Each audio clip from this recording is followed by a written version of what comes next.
প্রিয় দর্শক, আসসালামু আলাইকুম। আপনাদেরকে যেমনটি বলেছিলাম যে রাত আ ১০ টায় ইনশাআল্লাহ আপনাদের সাথে দেখা হবে, কথা হবে এবং আ পিলখানা হত্যাকাণ্ড নিয়ে স্বাধীন তদন্ত কমিশনের যে রিপোর্ট আপনারা জানেন আ প্রকাশিত হয়নি, তবে সম্পূর্ণ হয়েছে সেই রিপোর্টটি। আরো কিছু কাজ বাকি আছে যেটার জন্য কমিশন কয়েকদিন সময় চেয়েছেন।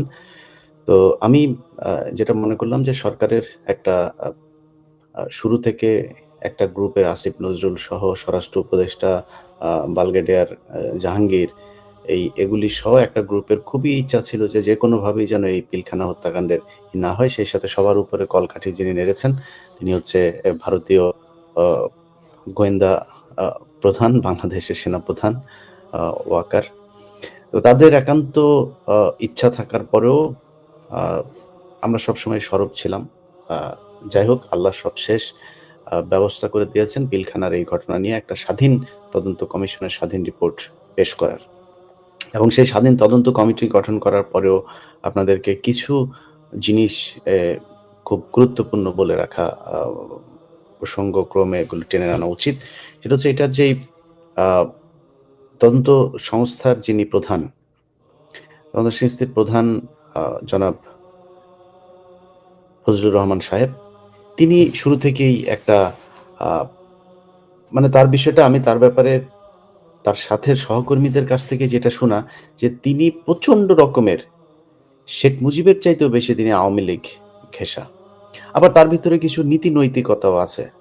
কিন্তু আওয়ামী লীগের প্রশ্নে তিনি একদম কোনোভাবেই ছাড় দিতে চান না। এই তদন্ত রিপোর্টটাতে দলগতভাবে আওয়ামী লীগকে দায়ী করা হয়েছে। অর্থাৎ এই দলের প্রধান সহ কেন্দ্রীয় বেশ কয়েকজন নেতার নাম এসেছে। যে কারণে আওয়ামী লীগ ব্যান হওয়া বা বাংলাদেশে তাদের বিচার হওয়া, তাদের রাজনীতি নিষিদ্ধ করার জন্য পিলখানা হত্যাকাণ্ডই আ যথেষ্ট। এটার বিচার যদি হয় সেটাই যথেষ্ট। তো সেটা করতে গিয়ে জনাব ফজলুর রহমান সাহেব যেটা করেছেন, তিনি বলেছেন যে কমিশনের অ্যা আ যে রিপোর্ট পেশ হবে সেখানে যেহেতু আওয়ামী লীগের বিষয়টা আসবে, ২ লাইন জামাতের বিরুদ্ধেও লিখে দেওয়ার জন্যে।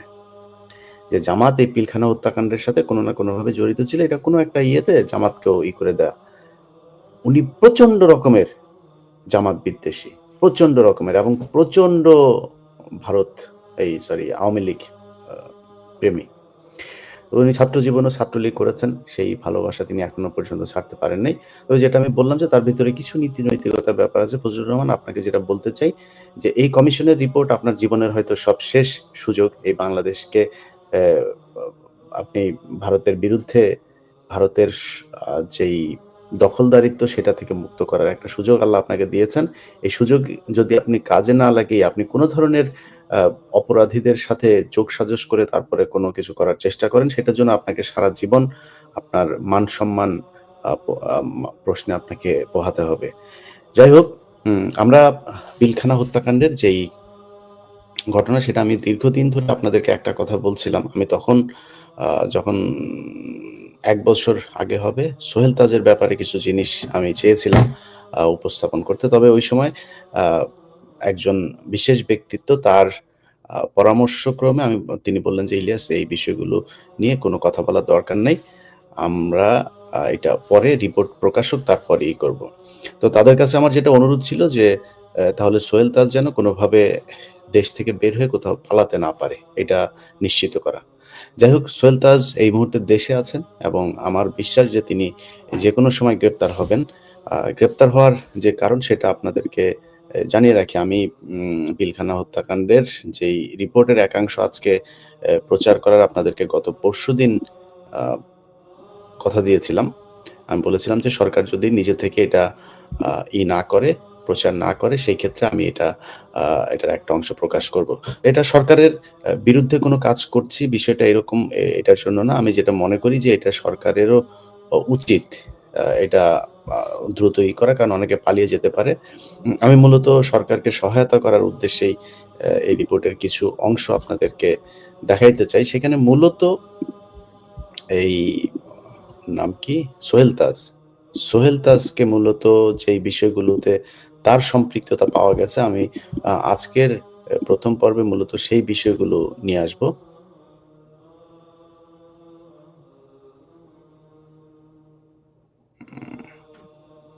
ওকে। আমি মূলত সেই বিষয়গুলো নিয়ে আসবো আমার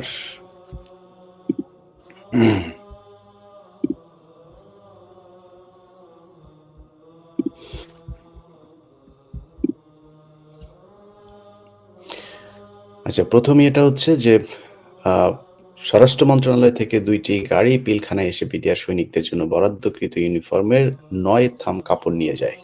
এরকম একটি ঘটনা নিয়ে ভান্ডারের সুবেদার ইসহাককে জিজ্ঞেস করে কাপড় কোথায় নিয়ে যাওয়া হচ্ছে? তিনি জানান এসব কাপড় স্বরাষ্ট্র মন্ত্রণালয়ে নিয়ে যাওয়া হচ্ছে। সুবেদার ইসহাক তাকে বলেন, "বাবারে উপরের দিকে তাকায়ও না, নিচের দিকে তাকাও।"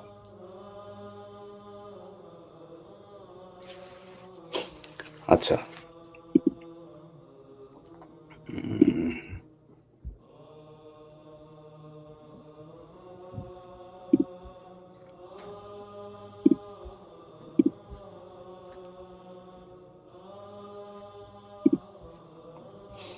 এরপরে হচ্ছে বিডিআর সদর দপ্তরে নিয়োজিত দর্জি আসিফুর রহমানকে তৎকালীন স্বরাষ্ট্র প্রতিমন্ত্রী সোহেল তাজের জন্য ইউনিফর্ম বানাতে তার অফিসে যান। আচ্ছা, তার শরীরে মাপ নিয়ে আসেন। সোহেল তাজ এবং সোহেল তাজের ইউনিফর্ম বানানোর জন্য সদর রাইফেল ব্যাটালিয়নের মেজর মুস্তাক তাকে নির্দেশ দেন। ইউনিফর্মের জন্যে আ ইউনিফর্মের জন্য মাপ নিতে বিডিআর হত্যাকাণ্ডে গুরুত্বপূর্ণ ভূমিকা পালনকারী ডিএডি তৌহিদ আকাশকে সোহেল তাজের অফিসে নিয়ে যান।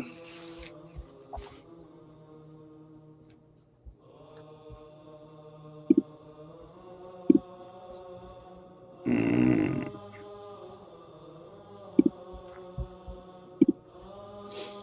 আচ্ছা, এরপর হচ্ছে সোহেল তাজের শরীরের মাপ নিয়ে তার কিছুদিন পরেই তিনি ইউনিফর্ম তৈরি করে সোহেল তাজের অফিসে পৌঁছে দেন। তবে ইউনিফর্ম এ কোনো র‍্যাংক লাগানো হয়নি, কিছু ডিপ সাইন ছিল।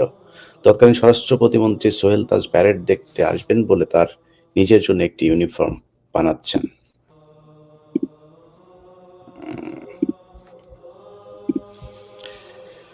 আচ্ছা, এমন অভূতপূর্ব ঘটনা অন্যান্য অফিসাররা জানতে পারলে তাদের মধ্যে ব্যাপক কৌতূহল সৃষ্টি করে এবং তারা অনেকেই ইউনিফর্মটি দেখেন। সোহেল তাজ এবং শেখ সেলিমের উপস্থিতিতে ভারতীয় গোয়েন্দা সংস্থার ২৪ জনের একটি কিলার গ্রুপের সাথে বৈঠক হয়। এটা হচ্ছে আমাদের প্রিয় আ সোহেল তাজ ওরফে বডি সোহেল। সো এই বডি সোহেল এভাবেই পিলখানা হত্যাকাণ্ডের সাথে জড়িত হয়েছিল এবং আরো কিছু বিষয় এসছে যেটা আমি আংশিক অংশই করলাম। সোহেল তাজ বলেছিলেন হত্যাকাণ্ড ঘটনার পরেও তিনি বলেছিলেন যে আ বন্ধু প্রতিম দেশের সহায়তায় বিডিআরকে পুনর্গঠন করার ঘোষণা দিয়েছিলেন। এবং তৎকালীন সময়ে আ যুগান্তর পত্রিকায় একটা কলাম তিনি লিখেছিলেন যে, "একবিংশ শতাব্দীতে যাতে আধুনিক সীমান্তরক্ষী বাহিনী গড়ে তোলা যায়, সে লক্ষ্যে সরকার কাজ চালিয়ে যাচ্ছে। বিডিআরকে পুনর্গঠন করে তাদের প্রশিক্ষণের উন্নয়ন কর্মকাণ্ডে প্রতিবেশী দেশগুলোর সহায়তা নেয়া যেতে পারে।" তিনি বলেন, "বন্ধুপ্রতিম দেশের সহায়তা নিতে কোনো সমস্যা নেই।" ৬ মে ২০০৯ সালে যুগান্তর পত্রিকায় তিনি এই কলাম লেখেন, এই বক্তব্য দেন। আচ্ছা, একটা জিনিস আপনাদের জানিয়ে রাখি সেটা হচ্ছে যে শেখ মুজিব মারা যাওয়ার আগে ঠিক ওই সময়টাতে আপনারা জানেন যে সোহেল তাজের বাবাকে মন্ত্রিপরিষদ থেকে বহিষ্কার করা হয়েছিল। পদত্যাগ করতে বাধ্য করা হয়েছিল মূলত। তিনি পদত্যাগ করেন। কিন্তু পদত্যাগ করাটা তার মানে না করার কোনো অপশন তার হাতে ছিল না। যাই হোক, তো সেই সোহেল তাজের বাবাকে কিন্তু শেখ মুজিব মৃত্যুর আগ দিন পর্যন্ত তাকে কিন্তু গৃহবন্দী এবং তার বাড়ির আশপাশে গোয়েন্দা সংস্থার লোকজন দিয়ে তাকে আটকে রাখা হতো। তার সাথে ভারতীয় গোয়েন্দা সংস্থাদের কাদের কখন বৈঠক হয়, কি হয়, এই বিষয়গুলো নিয়ে তাদের আলাপ হতো। আচ্ছা, এই কথাগুলো কিন্তু আমার মুখের কথা না। এটা তাজউদ্দিন আহমেদ, নেতা ও পিতা আ এই বইয়ের তার নিজের মেয়ে এই কথাগুলো লিখেছেন। এটা আপনারা এই বই পড়লে আমার যে কথাগুলো বললাম সেটা কোট আনকোট পেয়ে যাবেন। সেই ধারাবাহিকতায় সোহেল তাজ সেই রয়ের হয়েই কাজ করেন। এরা প্রত্যেকভাবে রক্তের মধ্যে ভারতীয়দের সাথে এদের সম্পর্ক আছে। এদের পরিবারের ডিএনএ টেস্ট করলে ওদের কিছু বাবা-টাবা এদেরকে ভারতে খুঁজেও পাওয়া যাইতে পারে। কারণ যুদ্ধের সময় যারা ওই পারে গিয়ে করে আসছে, তাদের অনেকেরই দাদাদের সাথে প্রেম-টেম হয়েছে। ওইখানে খেলাধুলা করে তারপরে বাচ্চা নিয়ে এসে তারাই বাংলাদেশে এসে এই যে ছাত্রলীগ, যুবলীগ দেখেন, এগুলি বেশিরভাগ ওইখান থেকে পয়দা হওয়া। অনেকে দেখবেন আওয়ামী লীগের প্রতি বিশাল ৩২ নাম্বার বিশাল ব্যাপার, এখানে বসে না কি হয়েছে? ৩২ নাম্বারে বসে এই শেখ হাসিনা এই জিয়াউর রহমানকে মারার পরিকল্পনা করেছে। ৩২ নম্বরে বসে বাকশাল গঠন হয়েছে। সো এইসব বিষয়গুলো নিয়ে তারা আমাদের নানানভাবে বুঝাইতে চেষ্টা করেন যে আওয়ামী লীগ এই দেশের বিশাল আকারে কিছু। আজকে যখন কথা বলছে আজকেও এই উত্তরবঙ্গে বিএসএফ গুলি করে একজন মেরেছে। এগুলি গায়ে লাগে না? গায়ে খালি লাগে হচ্ছে ওনাদের বিশাল আকারের মানে প্রেম ভালোবাসা ভারতের জন্য। পাকিস্তান ওনাদেরকে কিছু করে গিয়েছে সেটা নিয়ে এখনো পড়ে আছেন। তো যাই হোক আমি আপনাদেরকে রিপোর্টের আরো কিছু অংশ আপনাদেরকে আমি একটু করব। পিলখানা হত্যাকাণ্ডের সূচনাটা আসলে কিভাবে হয়েছিল সেটা এই প্রতিবেদনে সুন্দরভাবে বলা হয়েছে। আচ্ছা, আমি বেশ কিছুদিন ধরে আপনারা দেখেছেন যে সেনাবাহিনীর কিছু অফিসারের বিরুদ্ধে ব্যাপক সরব এবং কথাবার্তা বলি। আমি কিন্তু মানে আপনাদেরকে হয়তো সরাসরি বলি নাই যে এখানে কি হচ্ছে, বাট তার অনেক তথ্য আমার কাছে আসছিল যেই প্রেক্ষিতে আমি এই কথাগুলো বলছিলাম। আচ্ছা, এখানে দেখেন বিডিআর এর যাকে আমরা শহীদ বলি, আল্লাহ ওনাকে শহীদ হিসেবেই মেনে নিক, যত কিছুই হোক উনি ওনার ভেতরে ভারত বিরোধিতা ছিল, এই যে মেজর জেনারেল শাকিল। কিন্তু তিনি একজন চোরও ছিলেন, যিনি বিডিআর এর ডিজি মারা গিয়েছেন ৫৭ অফিসারের মধ্যে একজন। আমার কথা না, আমি রিপোর্টের কথা আপনাদেরকে বলছি। আচ্ছা, ১৫ই মার্চ ২০০৭ তারিখ হতে ২৮শে সেপ্টেম্বর ২০০৮ তারিখ পর্যন্ত বিডিআর এর তত্ত্বাবধানে অপারেশন ডাল ভাত কর্মসূচি পরিচালিত হয়, যেখানে ক্রয় কার্যক্রম নিয়ন্ত্রণ করেছেন মূলত মেজর জেনারেল শাকিল এবং কর্নেল মুজিব। তারা ডাল ভাত প্রকল্পের ব্যাপক অনিয়ম করেন। আমি কিন্তু আপনাদেরকে রিপোর্ট শোনাচ্ছি। আমদানিকৃত নিম্নমানের ভোজ্য তেল উচ্চ দামে বিক্রি করা, চীন থেকে আমদানি করা নিম্নমানের দুধ সৈনিকদের মধ্যে বিতরণ করা বিডিআর সদস্যদের ভীষণভাবে ক্ষুব্ধ করে তোলে। ব্যানারে নিম্ন প্রয়োজনীয় দ্রব্যমূল্য সর্বসাধারণের ক্রয়সীমার মধ্যে রাখার লক্ষ্যে সারা দেশে ১০০টি বিডিআর শপ চালু করার সিদ্ধান্ত নেওয়া হয়। সবগুলো পরিচালনার দায়িত্ব লেফটেন্যান্ট কর্নেল কামাল আহমেদ এর উপর ন্যস্ত হয়, যিনি পত্রিকায় প্রদত্ত বিজ্ঞাপন ছাড়া সরাসরি আবেদনের প্রেক্ষিতে নির্মল উদ্যোগের পরিচালনার দায়িত্ব পান। প্রাথমিক পর্যায়ে ১৫ই মার্চ ২০০৭ হতে ডাল ভাত কার্যক্রমে বিডিআর কর্তৃক নিজস্ব ব্যবস্থাপনায় আনুমানিক ২০ কোটি টাকার পণ্য সামগ্রী ক্রয়ের মাধ্যমে ১ জুলাই ২০০৭ পর্যন্ত অপারেশন ডাল ভাত পরিচালনা করা হয়। পরবর্তীতে সরকার কর্তৃক প্রদানকৃত আনুমানিক ৩৫৪ কোটি টাকার পণ্য সামগ্রী ক্রয়ের মাধ্যমে এই অপারেশন পরিচালনা করা হয়। পূর্ব অভিজ্ঞতা ও সুনির্দিষ্ট নীতিমালা এবং সুষ্ঠু মনিটরিং এর অভাবে বিভিন্ন অনিয়মের সৃষ্টি হয়। আচ্ছা, মূলত এই হচ্ছে শুরু। আপনাদেরকে একটা জিনিস বুঝতে হবে যে ভারতীয়রা আমাদের দেশে যখন অপারেশন করে, অনেক অপারেশন আছে যেগুলো কিনা নিজেদের মধ্যে নিজেদের দ্বন্দ্ব বাঁধিয়ে দিয়ে তারপরে তারা করে।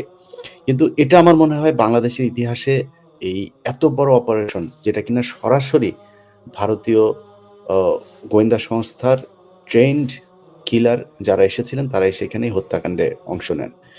তো এই ঘটনাটি যে ঘটানো হলো, এটি ঘটনা ঘটানোর সুযোগ কিভাবে পেল? আমাদেরও তো গোয়েন্দা সংস্থা আছে, তাই না? সেই গোয়েন্দা সংস্থাও তো নিশ্চয়ই রিপোর্ট দিয়েছেন যে এই হচ্ছে, এখানে কিছু একটা হতে যাচ্ছে। সেই রিপোর্ট মানা হয় নাই কেন? এখন আপনার আর্মির যেসব সিনিয়র অফিসার, সেই অফিসারদের ভেতরেই কয়েকজন ছিল, যেমন 46 ব্রিগেড, 13 ব্রিগেড, 30 ব্রিগেড, এরকম কয়েকটা ব্রিগেড, তারা সরাসরি ব্রিগেড কমান্ডাররা এটার সাথে জড়িত ছিল। এর মধ্যে আপনারা শামসের নাম বহুল আলোচিত প্রচারিত একটা নাম, সে নিজে সরাসরি হত্যাকাণ্ডের সাথে সম্পৃক্ত ছিল। এবং কর্নেল মুজিব যিনি মারা গিয়েছেন, যার কথা একটু আগে বললাম, চোর শাকিল চোরের সাথে আমি ২ দিন আগে একটা ফেসবুকে পোস্ট দিয়েছিলাম, আপনাদের নিশ্চয়ই মনে আছে। সেখানে লিখেছিলাম গমচোর শাকিল। গমচোর শাকিল কেন বলেছিলাম সেটা আজকে আপনারা নিশ্চয়ই বুঝতে পারছেন। আমার খুব কষ্ট হয়, শাকিলের ছেলে আছে, খুব ভদ্র স্মার্ট একটা ছেলে আছে, সাকিন নাম। সাকিন ভাই মানে ওনার কাছে অনুরোধ থাকবে, আপনার পেটে, আপনার পরিবারের সবার পেটে চুরির টাকা আছে, আপনারা এত সুশীল সাজার কিছু নাই। চুরির টাকার জন্য আপনার বাপ যেহেতু এটা কামাই করেছিল, আল্লাহর কাছে তওবা করে নিয়েন যে আল্লাহ চুরির টাকা যা আছে, বাট ভবিষ্যতে আল্লাহর ওয়াস্তে আপনার এদিন বক্তব্য দেখলাম আপনি বিডিআর সদস্যদের মুক্তি চেয়েছেন। এটা একটা গুড নিউজ ছিল। আপনি ভবিষ্যতেও আশা করি দেশের পক্ষে কাজ করবেন। আপনার বাবাও কিন্তু দেশপ্রেমিকই ছিল। চোর ছিল কিন্তু দেশপ্রেমিক ছিল। সে ইন্ডিয়া বিরোধী ছিল। যে কারণে আপনার বাবাকে মারা হয়েছে। সো এই প্রেক্ষাপটটা তৈরি করে দিল কারা? আপনি যদি বলেন এই যে পিলখানার হত্যাকাণ্ডে আমি এখন ডিএটি তৌহিদের নামটাও রিপোর্টে দেখলাম। এখন ডিএটি তৌহিদের বিষয়টা আমি কিন্তু এর আগে বলেছিলাম যে তারা এই বিডিআর এর যারা আছে তারা নিরীহ নিষ্পাপ। এর মধ্যে কয়েকজন আছে যেমন সিপাহি মঈন, তারপরে আরো কয়েকজন সিপাহী এর সাথে সম্পৃক্ত ছিল যারা জানতো যে এখানে একটা গোলাগুলির ঘটনা পর্যন্ত যাবে। কিন্তু তারাও কিন্তু সবকিছু একদম পুরোপুরি জানতো না। আবার কিলিং এর সাথেও কিছু ছিল যেমন তোরাব আলীর ছেলে লেদার লিটন, তোরাব আলী এগুলো এরা কিন্তু ছিল। তোরাব আলী বাইরে থেকে এসে সেখানে অংশ নিয়েছিল। কিন্তু তাদের সবাইকে সেফ এক্সিট দিয়েছে সরকার। আচ্ছা, এখন এই যে বিডিআর এর যাদের নাম এসছে, এখানে অনেকের নাম আসবে কিন্তু বিডিআর এর। আমরা তো এতদিন ধরে বিডিআর এর সবাইকে মুক্তি চাচ্ছি। কিন্তু বিডিআর এর অনেকের নাম আসবে। কিন্তু আপনাদেরকে এইটা মাথায় রাখতে হবে যে বিডিআর এর সদস্যরা যারা এই আগের পূর্বের যে বৈঠকগুলো আপনারা এই রিপোর্টে পরবর্তীতে জানবেন যে আগের যে বৈঠকগুলো হতো পিলখানার আপনার মসজিদে, এই বৈঠকগুলোতে তাপস থাকতো। এই বৈঠকের কিছু বৈঠকে সোহেল তাজ নিজেও ছিলেন। তারপরে আরো যারা বাইরে থেকে গিয়ে তারপর বিডিআর সদস্যদের সাথে বৈঠক করতেন। তাদের ক্ষোভ কিন্তু আজকে থেকে না। তাদের অনেক ক্ষোভ আছে। তাদের ১ মাসের ছুটি দেয়া হয় প্রতি বছরে। তাদের স্ত্রীদের বাসায় থাকে, তাদের সন্তানরা বাসায় থাকে। তার বাবা-মার সাথে তারা ২ মাসের ছুটি চেয়েছিলেন। এটা খুবই যৌক্তিক একটা বিষয়। তারপরে তারা তাদের অ্যা এই সেনাবাহিনীর যেসব চোরেরা, যে চোরেরা তাদেরকে শাসন করে, সেই চোরেদেরকে তারা চায় নাই। ভাই একটা জিনিস খুব পরিষ্কার। আপনি সেনাবাহিনী বলবেন যে, "হ্যাঁ, সেনাবাহিনী কেন সরে যাবে? সেনাবাহিনী সরে গেলে তারা কি হবে? তারা চুরি করবে।" তো আপনি তো চুরিই করেন। এই রিপোর্টে এসছে যে মেজর জেনারেল শাকিলের স্ত্রী ৬০০ কোটি টাকা পাচার করছিলেন। সেই পাচারের টাকা ধরা হয়। ধরার পরে সেটার কোনো তদন্ত করা হয় না। মেজর শাকিল এবং এই সেনাপ্রধান মইনু আহমেদ তাদের মধ্যে এই টাকার ভাগাভাগি নিয়ে কক্সবাজারে এক হোটেলের মধ্যে ব্যাপক বাকবিতণ্ডা হয়।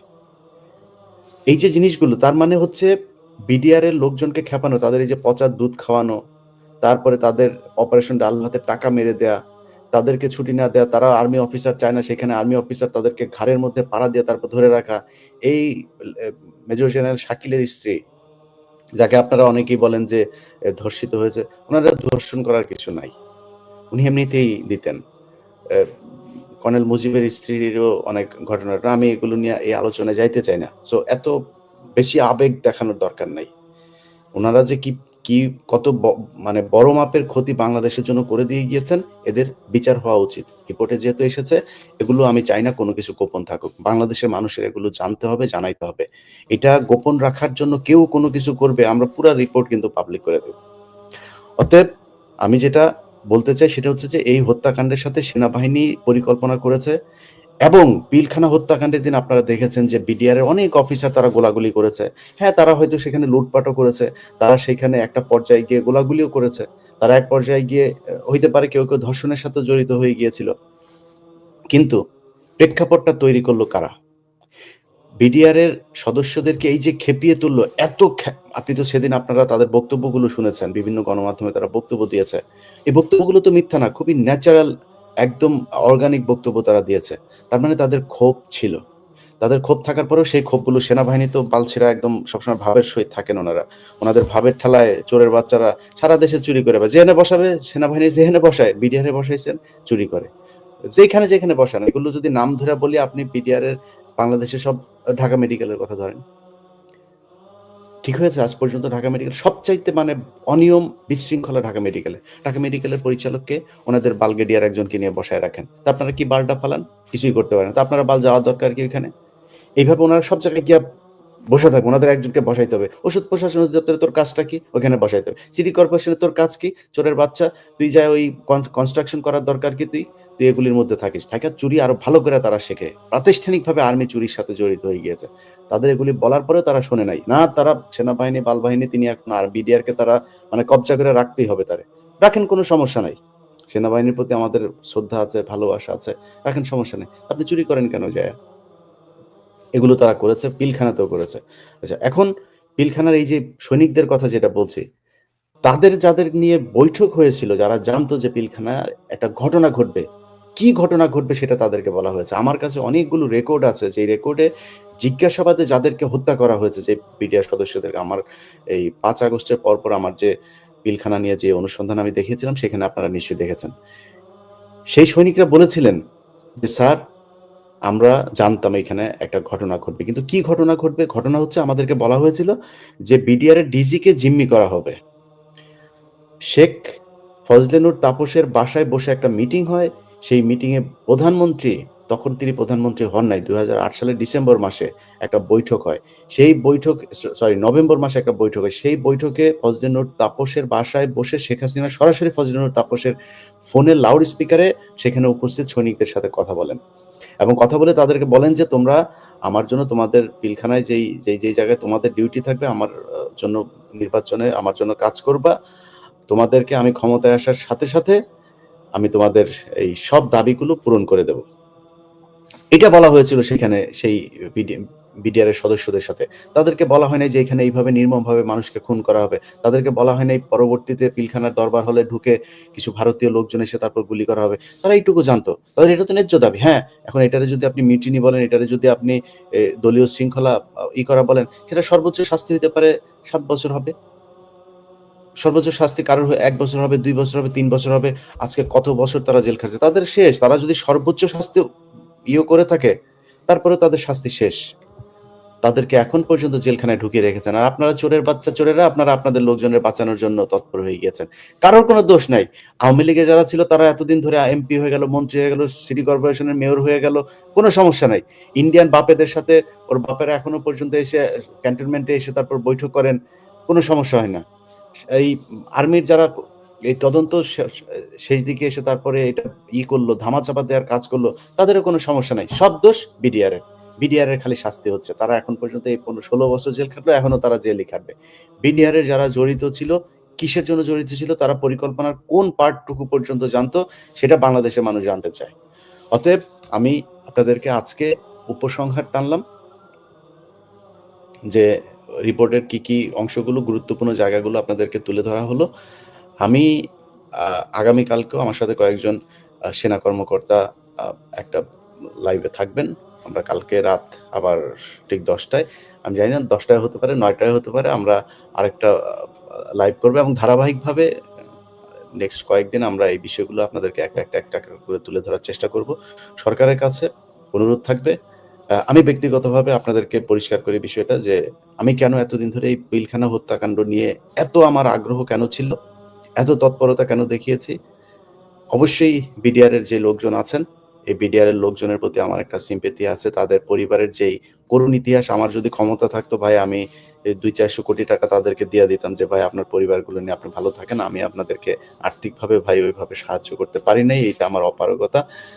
তবে আমার আইনগতভাবে আমি আপনাদের যারা জেলখানায় আছেন, যারা জেলখানা থেকে বের হয়েছেন, তারা সকলে জানেন বিডিআর এর যেই তাদের যে একটা সংগঠন আছে, সেই সংগঠনেরও নেতৃত্বে যারা আছে তারাও জানেন যে আমার ভূমিকা এখানে কি ছিল। আমার জায়গা থেকে আমার সর্বোচ্চ চেষ্টা করেছি আপনাদের পাশে থাকার।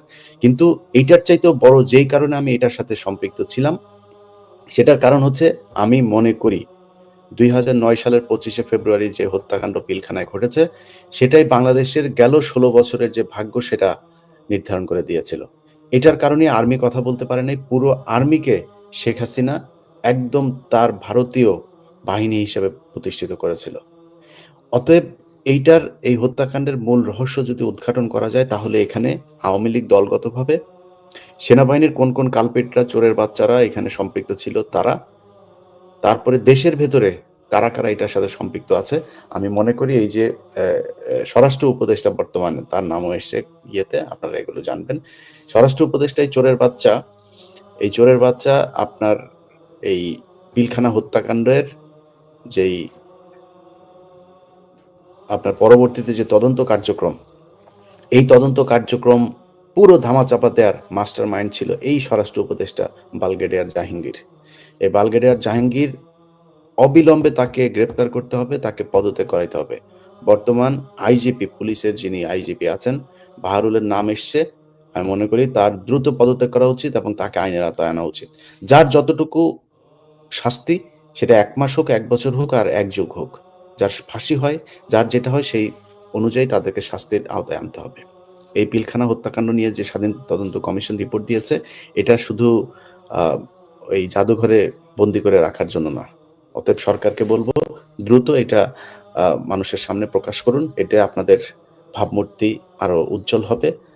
আর এটা যদি আমাদের মাধ্যমে যদি এটা প্রকাশ হয়, এটাতে আপনাদের ভাবমূর্তি ক্ষুণ্ণ হবে এবং আপনাদের যেই সদিচ্ছা, সেটা নিয়ে মানুষের মধ্যে প্রশ্ন তৈরি হবে। যাই হোক, আ প্রিয় দেশবাসী, আপনাদেরকে বলব যে সোহেল তাজকে একটু নজরে রাইখেন। আইনশৃঙ্খলা বাহিনী কোনোভাবে যেন বলতে পারেন না যে আবার বিমানবন্দর দিয়ে আপনারা কিছু জানেন না, বুঝেন না, এমনিতেই চলে গিয়েছে। যারা এখানে নাম এসছে তাদের সকলকে আ ধরার জন্য যেটা করা দরকার সেটা করেন। সবাই ভালো থাকবেন। ইনশাআল্লাহ আগামীকাল আবার দেখা হবে।